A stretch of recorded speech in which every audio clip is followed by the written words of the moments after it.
Hello everyone and welcome back to my YouTube channel. So today I'm gonna make this video about fundamental analysis. As I told you in my Telegram channel, I'll make this video to explain you how we can trade on news and how we can make fundamental analysis. Okay, but before all, we have to make our technical analysis as usual before talking about fundamentals. Okay, so let's get started. So here we have our chart on pound USD. Okay, we see that this chart in M15 is completely bullish. Okay, these last days, the pound USD is completely bullish. Okay, so we see here that to start our structure mapping, we have to identify our last highest point. Okay, in a case of a bullish market, if this was a bearish market, then we have to identify our lowest point and we have to start our structure mapping from there. Okay, so here in a bullish market, this is our last highest point, which is right here. Okay, so after we have identified our last highest point, we have to also identify our inducement. Where is our inducement? Right here. Okay, so this is our last pullback before the market has broken this last structure. Okay, so this is our pullback right here. So it becomes an inducement. Okay, so this is our inducement right here. So to see if this point right here is a break of structure, I mean a change of character or not, we have to also identify if this is a valid high low or not. Okay, so to identify that, we also have to identify another inducement which is right below behind here. This is a valid pullback which is right here. Then at the time the market has taken out this small pullback right here, this high here becomes a valid high. Okay, so when the market push downside and take out this inducement, then this high becomes a valid one. And after the market pushed higher again and break this valid high right here, then this low will become a valid low. Okay, but at this time the market has not yet closed above it. So by the time the market has cleared this last high, this low is not yet valid. Okay, so we have to wait for the market to completely close above it like this. For the second attempt, the market has actually completely closed above it.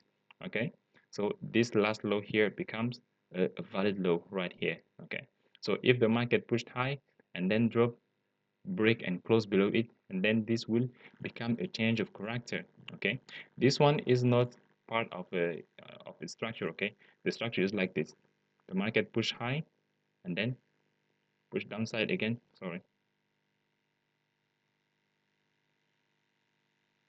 the market push high like this and then come here. This is the valid structure. This is like a single leg move. Okay, this is an internal structure. Why? Because this structure here, the market, when it has dropped, it didn't take out any inducement, so this is not part of the structure mapping. Okay, so this is our valid last low right here. So when the market has dropped here, it has not closed below it for the first attempt. Okay, so this is not a valid chop. This is not a valid change of character. And at the time the market has cleared this liquidity down here, this last low right here is transferred from there to here. Okay, so the market has now to drop and close below this last valid structure right here to be a valid chop, a valid change of character. Okay, and we see that the market for the second attempt, it has dropped and completely closed below it right here. Okay, so this is a change of character. Okay, so the market has shifted from bullish to bearish. Okay, so now we will have to look for sell opportunities. Okay, for sell setups. So here we'll have to identify our first pullback. Then this first pullback will be our inducement. Okay, so this is our inducement. If the market push high and take out this inducement like this, then we'll have to identify our actual order block or wait for the market to create a single kind of order block, and then we can sell right there. Wait for lower time frame confirmation and then we can sell. Or else, if the market doesn't go up and then it dropped again and break this last internal structure, and then this last high will become our inducement. Okay, so let's see what will the market do. So we see that the market is trying to push higher to take out this inducement, but it has failed to take it out. Okay, and it drops to break this last low right here. Then the inducement is transferred from here to this new one here. Why? Because this last low here has been broken. Okay, this is like an internal structure. Okay, so this is now our new inducement. When the market will push higher again, take it out, and then we can look for sell. Okay, so let's see what happened. Okay, we see that the market has taken out this inducement. Okay, so after taking out this inducement, we have now to identify our valid order block, our actual order block. Okay, so we see here that it is a little bit difficult to find a valid order block here. Why? Because the market has taken out every order block. Okay, it has already mitigated every almost all order blocks. So now we have to look for hidden order block like this one. We have to look for shadows. Okay, this can act also like order blocks. So this is the first one, which is right here, which is unmitigated. So if the market push higher, mitigate it, and then we can also sell. There's also this extreme order block right here, which is also a shadow. Okay, so this act like our extreme order block, and if the market push higher and mitigate it, and then we can switch to lower time frame, look for confirmation, and then we can sell. Or if the market create a single kind of order block on its way up, we can also find a lower time frame confirmation, we can also sell. We can also add session liquidity. Okay, as I told you in a previous video, when there is no order block, you can also use session as an entry point. Okay, so if the market push higher and clear this liquidity of this Asian low, of this Asian high, Asian session high, then we can switch to lower time frame and then look for sell opportunity. Okay, so let's see. At this point here, the market is already giving us a sign that it is going to drop. Why? Because now the market has created a single kind of order block. This is the second case where the market create a single kind of order block, but the next candle, there's there's not yet the next candle. Okay, so the next candle has not closed below it, but directly mitigate the shadow above here. So in this case also, this is a valid setup for sell. Okay, so we have to switch to lower time frame, look for entry points, look for entry confirmations. Why? Because this is a valid single candle order block. This shadow, you can use it as a single candle order block. So now let's switch to lower time frame, see what we can have here. We see here that in lower time frame, the market has already created a change of character. So this is a first confirmation that the market is willing to go downside. And after that, as the market has already taken out inducement in higher time frame, then we will not need a an inducement in lower time frame before we can sell. Okay, so we can directly sell after choke confirmation and the market push higher, mitigate another block, an actual order block, then we can sell. So above here we have our actual order block, which is right here.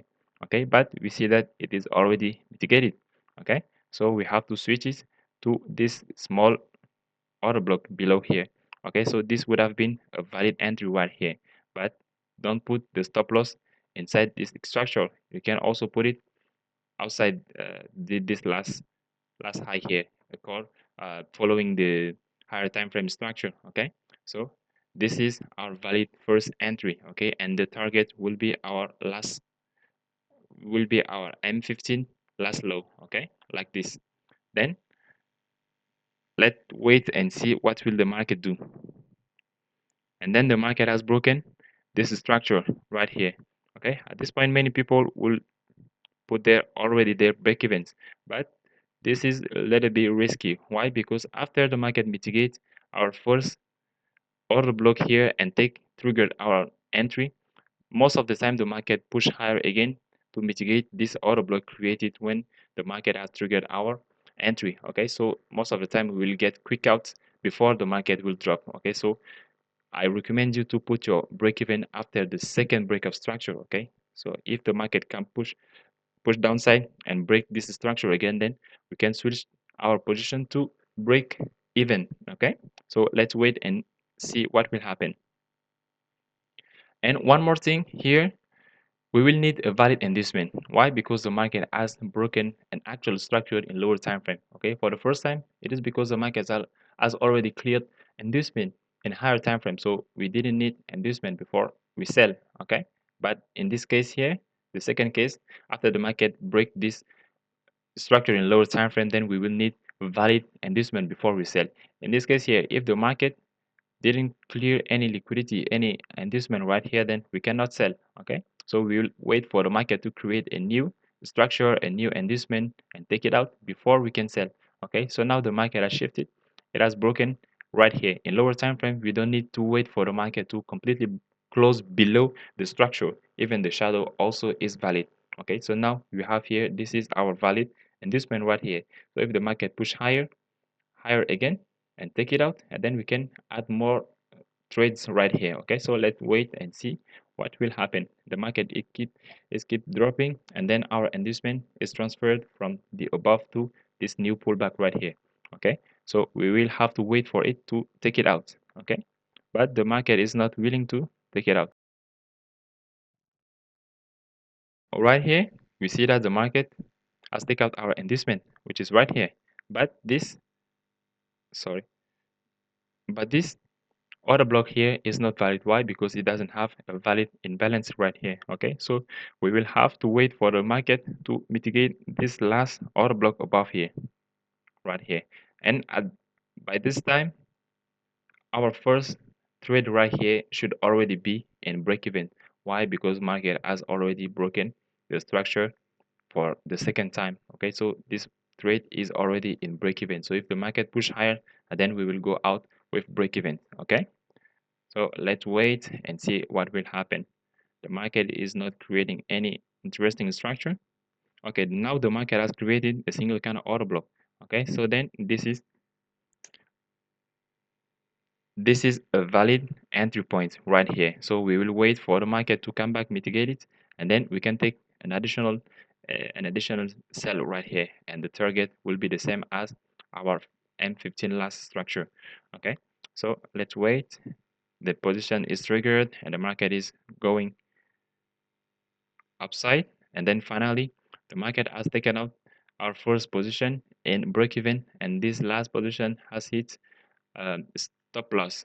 Okay, in this case I call it a valid loss. Why? Because we have respected our trading plan. Okay, sometimes you will respect your trading plan, but the market will still go against you. You don't control the market, you just have to accept it and move to the next opportunity. Okay, so we see that we have been cleared out. Okay, so we have to switch to again our M15 structure to look for another opportunity. Let me get rid of all of these drawings. Okay, so now we will have to wait for the market. If the market will mitigate our actual decisional order block, which is right above here, then we can sell. So let's see. And the market has completely closed above this first decisional order block. Okay, in this case you don't even need to switch to lower time frame to look for confirmation, because the move was really impulsive. So there is no use to switch to lower time frame to check it. Okay, so now we are here. This is also an important point. The market has almost cleared this liquidity, this Asian session liquidity. Okay, so let's see what will happen next. We see that the market is creating a single candle order block. This is the first case. Okay, so at this point, this is also a valid single candle order block.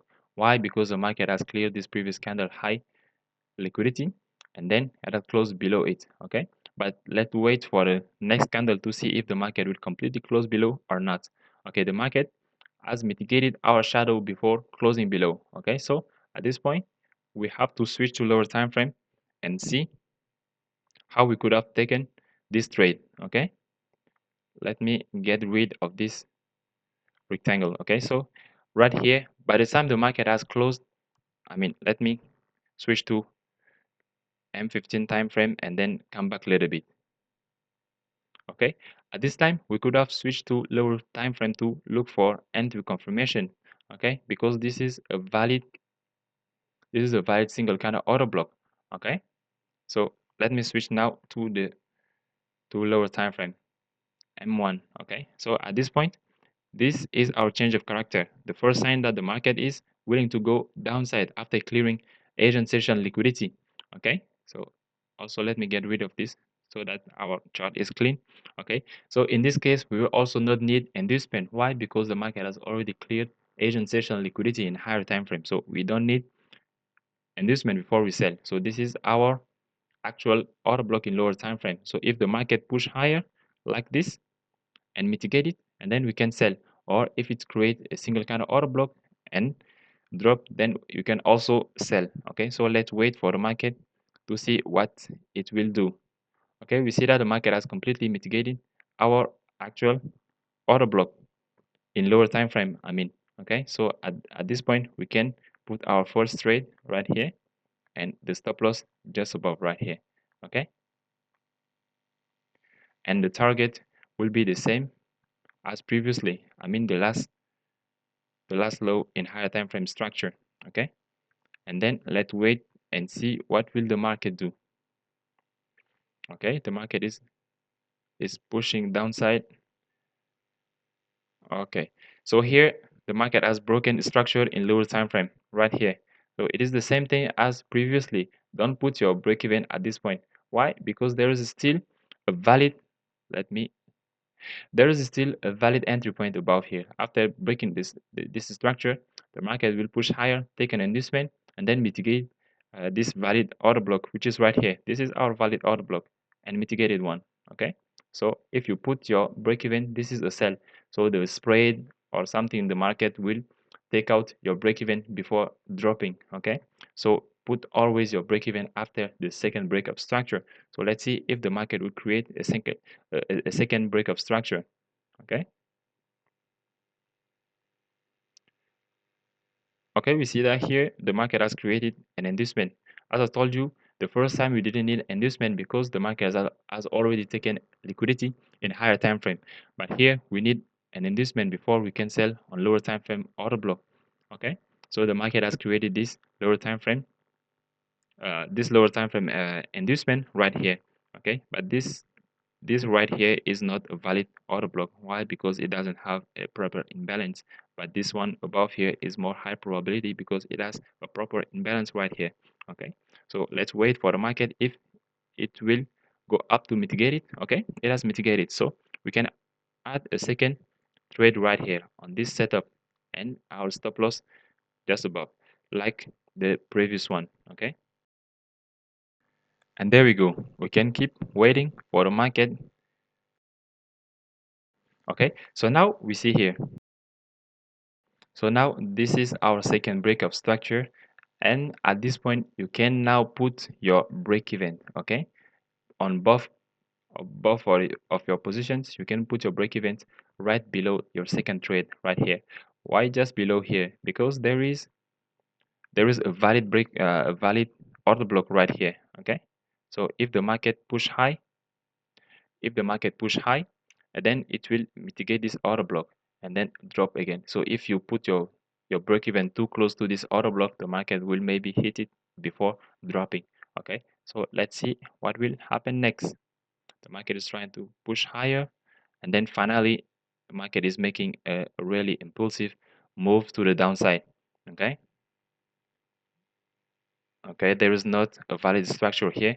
There is no entry point right here because the market has not taken out any inducement right here, so we cannot find an entry point right here. So we have to wait for the market to create another inducement, and then we can sell on lower time frame order block. Right, finally the market is close to our take profit. Okay, okay, and finally the market has hit our take profit. And this move is actually caused by a high impact news. Okay, so this will lead us to our fundamental analysis. Okay, this huge impulsive move, let me switch to M15 so that you can see it. Look at this move. Okay, it's like an NFP. So it is caused by the jobless claim released by the United States this afternoon. Okay, and the numbers were better than expected, so the dollar was stronger, went stronger. So every pairs which is like this, because the dollar is becoming stronger because of the numbers that are better than expected. Okay, if the numbers published are better than expected, then the dollar will become stronger, and all the pairs which is like this, like the pound USD, will drop because the dollar is increasing. Okay, so this is a really beautiful trade. So now let's head to the fundamental analysis. Okay, so here we are. This is how I start my fundamental analysis. So first of all, you have to go to your browser and look for CME Group. Okay, so once you are on their website, you come here on the top right corner, you make a research, you type commitment of traders. Okay, the commitment of traders, and then when you have the results, scroll down to this table right here. Okay, so I know this will be kind of very confusing to you right now, but you have to practice and go to their website by yourself and try to study by yourself so that you can understand better. But I will teach you how I used to check their numbers and to put it in my trade to help me to have good trades. Okay, so here we traded on pound USD. So the first thing you need is to select the product you want to trade. Okay, select the product right here. You come to foreign exchange, I mean forex, and then you select the product. There are only major pairs right here. Okay, so our pair is pound USD. Okay, so you click it, and then you have these numbers related to the pound USD. This is the number of trade that are opened by big banks and financial institutions almost all over the world. Okay, and every bar here, this one bar, this one represents 1 week of trades. Okay, I mean it's not actually 1 week, but it is only the first 2 days of a week. Okay, they only record the trade that big banks have placed on Monday and Tuesday. Okay, so if they have to record it all week long, this will be a huge amount of data that they will not be able to process and publish it on the on at the end of the week. Okay, so that's why they only publish the the number of trade of only Monday and Tuesday. Okay, so here before we can talk about all of this, we have to remove few things that are not really useful. You head to setting and you inject dealers and other reportable and non-reportable. You only let the asset manager and leverage, and then you apply. Okay, and then you have this number right here. Okay, so this bar here represent the last week that has ended. Okay, the week that has recently ended. These light colors right here, this bar with light color represent the seller, the numbers of sellers. Okay, and these bars with darker color represent the numbers of buyers. Okay, right here, and here you have their actual number, which is right here. It is not actually 80, but it is 80,000. Okay, it is per thousand. Okay, 40,000, 60,000, 100,000, and so on. Okay, so what I've noticed when I was doing my fundamental analysis is that if you compare the two previous weeks, okay, the week of the 7th November and the 14th November, you see that here we have a certain number of sellers, which is right here, okay, and a certain number of buyers, okay. But the next week, I have noticed that more sellers has come in, okay. The banks has placed more selling positions right here. You see that this number, this week here, there is more sell positions than the previous one, in the previous one. And in the other end, we see that the numbers of buyers has decreased, okay. There is more sellers and less buyers. What does this mean? It means that maybe the market is looking forward to go downside, okay. That's why there are more sellers and less buyers, okay. So this is how I made my fundamental analysis. Okay, so you can use just these small tricks to read this kind of charts, and then it can give you an overall outlook of the pair that you want to trade. Okay, it is not always right. You have also uh, to you have also to add your technical analysis. Okay, you cannot just come here, see the numbers of traders, and then you will go to your chart and take a position. No, you also have to complete it with your technical analysis. Okay, so this is how I make my fundamental analysis. If this graph is a little bit confusing for you, you can also switch it to a table with real numbers right here. So this is more easy to compare. Okay, you have the actual numbers right here, the numbers of buyers that were added, the numbers of sellers that the numbers of sellers, and so on. Okay, so but me, I'm more used to the charts, so that's why I'm using these charts. Okay, and you can also check the retail traders in my FX book. Okay, you go to my FX book and go to sentiment. Okay, then the my FX book will sum up all the numbers of traders of every brokers that are related to it, and tell you how many traders there are on a specific on a specific pair. For example, here we have on pound USD, we have at least 20% of traders that are trading this asset right now, among which 60%, 67% are in sell, and 33% are buying. Okay, so you can have real numbers in real time like this. This is how I make my fundamental analysis. Okay, so this is how I have taken this trade today. Okay, so first of all, I've made my technical analysis and come here, find an entry point. After the market has cleared Asian session liquidity, it has created a single kind of order block, and then I switch to lower time frame and then add multiple position, and finally the market has hit our take profit right here. There are many positions I've taken my profit, few of them here I'll take partials here right here and let few of them run also. So this is how you can use technical and fundamental analysis together to at your advantage. Okay, so this is it. We are at the end of this video. I know it is a little bit complicated, it will be a little bit confusing for you, but you have to watch this video over and over, make your own researches, and if you have questions, then you can let me know in the comment section below. Okay, so don't forget to subscribe, to give a thumbs up, and stay tuned. There are more video coming on my YouTube channel. So see you next time.